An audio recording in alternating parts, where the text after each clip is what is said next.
A good afternoon and a good Friday to you. It is a Good Friday officially, and I'm coming to you from the San Isabel Forest in south central Colorado. I took off for work early today to celebrate Good Friday, and nothing more that I'd rather do than to be out in the majesty of the creation and just share some thoughts from my heart and my mind to you.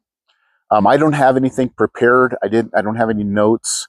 And when I say I want to share from my heart, it's because I care about the people of God and helping to bring understanding and more knowledge, wisdom, understanding to their toolkits, to their minds. And when I say I'm coming from my mind, it's because we are supposed to be renewing our minds and not conforming to the patterns of this world, but instead renewal that we take in God's wisdom.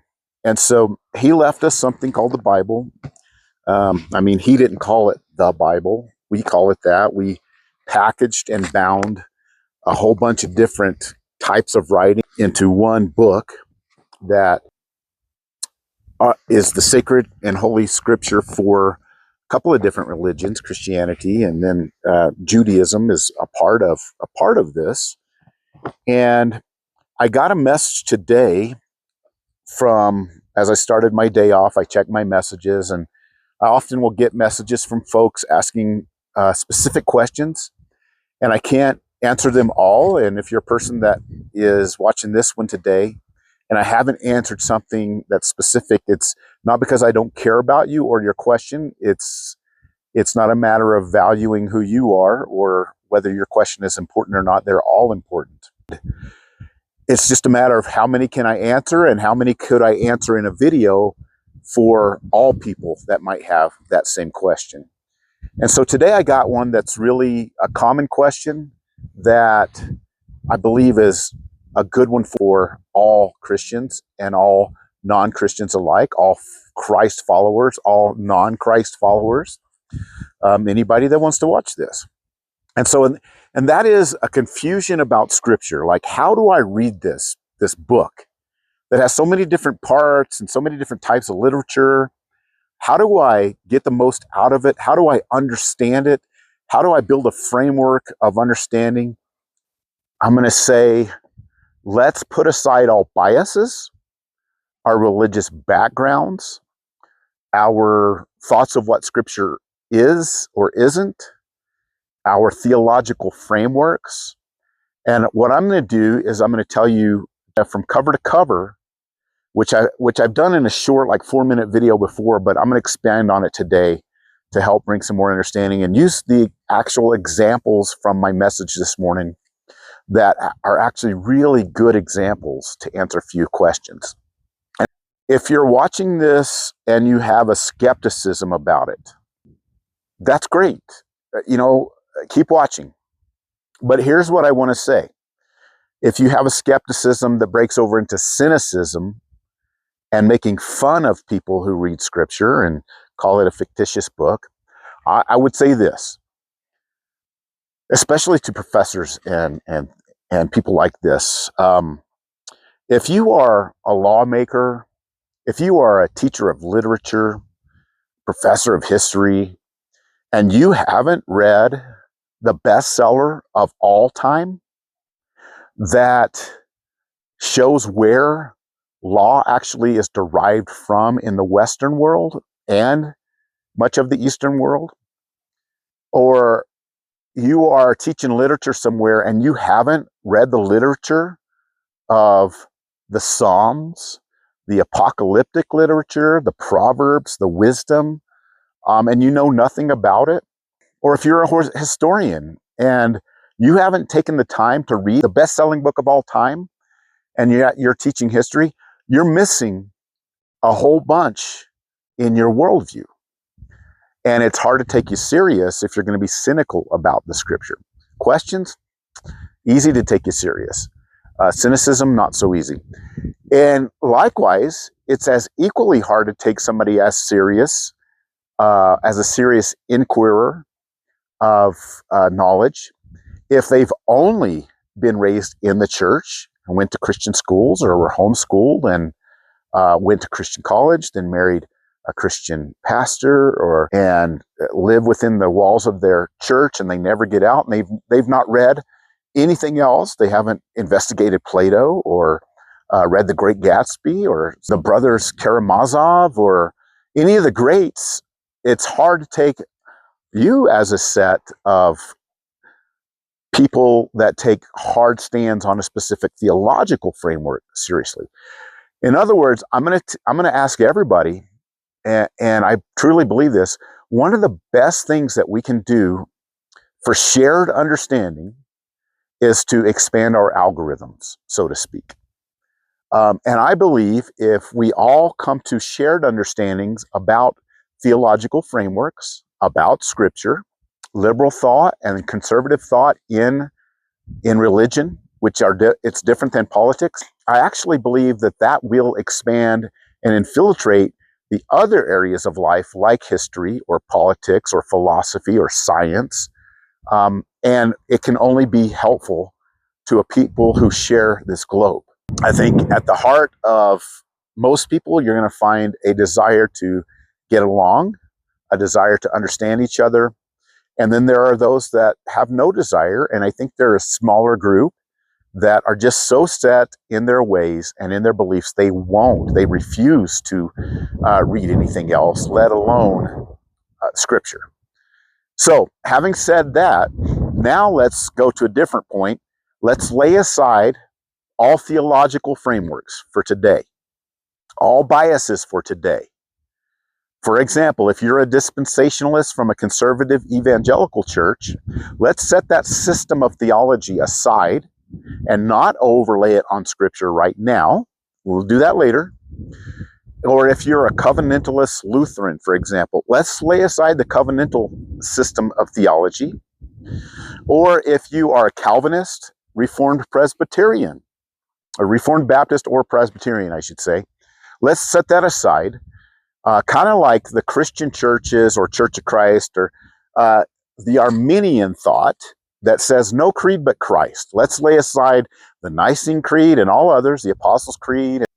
We'll lay aside all of that today, and I'll just lay out one simple cover-to-cover thematic way of reading Scripture, and then a couple of others. We'll build on that. Then take your system, after you have an understanding of kind of what lies between the two covers of Scripture, the beginning and the end, then place your dispensationalism over it, or your covenantalism, your Arminianism, your Reformed thought, and see then if those systems actually match up with what you have read. I would also say, to better understand Scripture, another point, lay aside devotionals, but just lay those devotionals aside for a minute that could lend itself to more heart kind of emotional sort of devotions for the day. Also, lay aside Scripture of the day. One of the things that has damaged understanding of Scripture is Scripture of the day. Those things that pop up on your phone that you can set, that's the Scripture of the day, and then maybe it has a little explanation. But the explanation may not always, and in fact, a lot of times it doesn't match what the actual Scripture says, that one verse, that verse of the day, that's taken out of the context of the surrounding, the preceding verses and the verses that come after, and the chapter that it's in, and the book that it's in, and the testament that it's in, and the Bible that it's in. And so when you remove all that context, you actually can go off on a tangent and start to believe something about Scripture that it never said. I would also say that a lot of our confusion comes from places like Instagram and Facebook, where you have a whole lot of people that all of a sudden in the 21st century have a platform to talk to everyone else, just like I'm doing here right now. Some of those people have more accurate things to say about Scripture, and some just have a platform and they've had a dream or a vision or an experience, something mystical, something that they would deem as supernatural. Just say, today I plopped my scripture open. It just fell open to these pages, and here's what I got out of it. Now, let me tell you why I caution you against that. Even though that kind of outlier experience can be authentic, that's not the typical way we gain understanding from something. We don't just flop our algebra book open and go to point to a polynomial and say, this is what this polynomial means to me and how I would solve it. Because there's one way to solve it, or maybe a couple of ways to solve it. But a polynomial is a polynomial and always will be a polynomial. We don't just flip open, East of Eden and point to a sentence and say, this is what this sentence speaks to me about. Because that is not what the author intended for that sentence. And so in the same way, we need to approach Scripture the way the author intended and understand and read it as the audience it was intended for, not as a 21st century modern or postmodern relativist reading and then deriving what they think it says to them at the time, because the supernatural is talking to them, and really it may be something else. And so I caution you on those folks. There's many, many of them on Facebook, and I'll see like the same person, one of my followers or a friend, just different folks will post one thing from one of these people that have a platform one day, and it's from a specific theological framework, let's say dispensationalism. The next day they'll make another post, but it's from a different person that is a covenantalist. And the next day they will make another post, but it's from another person that attends a church based in Arminianism. And no wonder they're confused when they go to their Bible and read then and go, well, wait a minute, didn't that person say this and this person say that? So if you're going to learn from Facebook or Instagram or any other real-based system,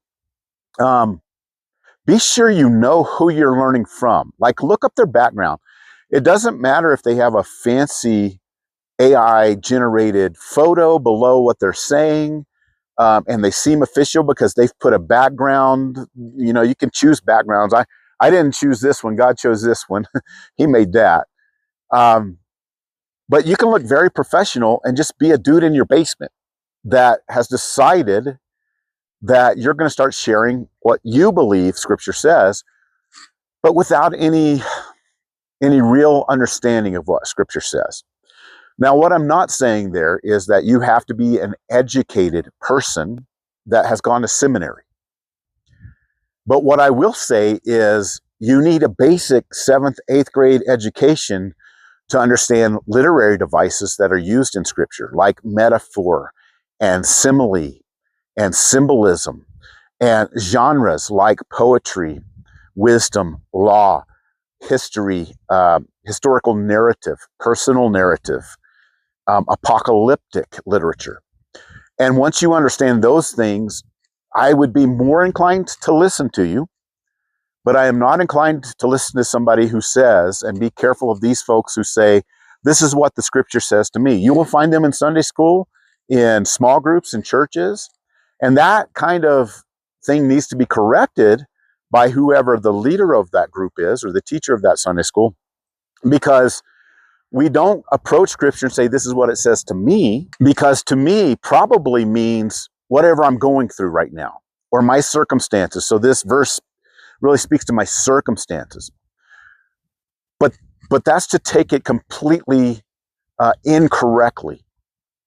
What we need to do to approach Scripture is say, who wrote this? In what time period? In what culture? To whom? Who was the audience? And why was it written? What was the specific purpose for writing this specific book, this psalm, or these sets of proverbs, or this letter to the church in Ephesus? You need to ask those questions and read it from the understanding of the people it was written to, not as a 21st century postmodern person. Now, is it relevant to the 21st century postmodern person? Absolutely. That's why it's the best seller of all time, because it's never going to lose its relevance, because there are timeless spiritual laws and concepts, and there is a creator who has no beginning and no end. And we'll get into that too. And so that's how you should read it if you're going to understand it. So there's some criteria. Now let's get into the actual scripture. One more thing. If you treat the scripture like a magic 8-ball, remember those from my generation, Gen X, we could go and you buy this 8-ball and you would shake it up and there's this little window and it would say like maybe, yes, no, ask again. If you treat scripture like that, you plop it open, you cherry pick a verse, and you're treating it as magical, mystical, you're spiritualizing it. And you got to have, on Sunday, you got to have a very charismatic experience with God. You have to have deep feelings. It may be that you're a specific personality type, or you read scripture a certain way and through a certain lens. It may be a specific personality type. And likewise, if you're a person that just reads it pretty dryly, without any kind of coming away from it, other than you just left a class that was boring, and you don't need to be hyped up on Sundays, you like old hymns, they're meaningful to you, you derive doctrine from them, you may be a specific personality type. And what I'm saying there is, it may not be scripture that is speaking to you, in as much as it is your personality type that is speaking to you as you interpret scripture. Why would I say that? Because we need self-awareness that may be what is happening as you read versus the Bible speaking to you. So you're reading to get what you want out of it and an answer you want from it versus what it actually says. Okay, let's stop there for now. That's about 20 minutes, and I need to break this up into smaller pieces. That first part will give you some criteria that I hope will help us approach Scripture with an unbiased, non-theological, non-systemic framework kind of thing, where we can just read and see what happens. So, God bless you and keep you, make His face to shine upon you, turn His countenance towards you, and bring you peace until part 2.